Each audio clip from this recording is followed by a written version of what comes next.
America's national debt has crossed a number that was once almost impossible to imagine. $40 trillion. That is a record high for the United States, and the scale of the number is difficult to comprehend. But this isn't simply a story about a giant number on government balance sheet. America's debt affects interest rates, mortgages, businesses, financial markets, and potentially the global economy too. So how did the United States get here? First, let's understand the scale. The US national debt is increasing by roughly $285 million every hour, or close to $7 billion a day. That works out around $117,000 in debt per person in United States. And the growth has been dramatic. At the beginning of this century, US national debt was around $6 trillion. Since then, the country has gone through major events, including the 2008 financial crisis and the COVID-19 pandemic, while government spending has continued to rise. But is it a bad thing? Debt itself is not necessarily a crisis. Governments borrow money to fund infrastructure, defense, social programs, and emergencies too. The bigger question is whether the economy is growing fast enough to manage that debt. Economists therefore often look at debt compared with GDP rather than debt alone.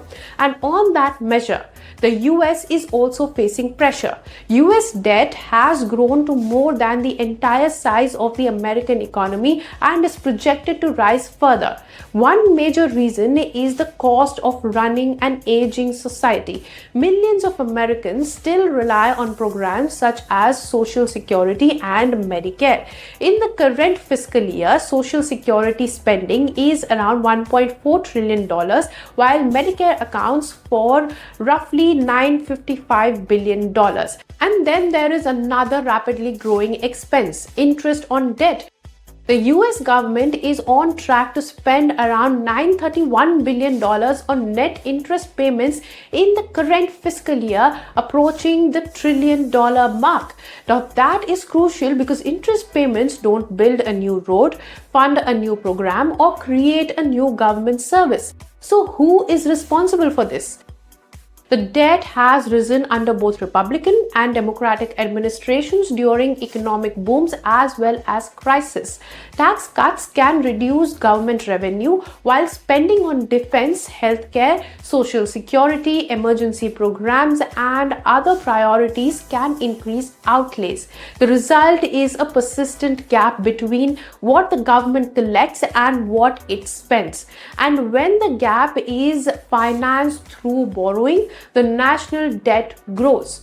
But why should someone outside of the United States care? Because US government bonds are at the center of global financial system. Investors around the world buy US Treasury securities, and Treasury yields influence borrowing costs across the economy.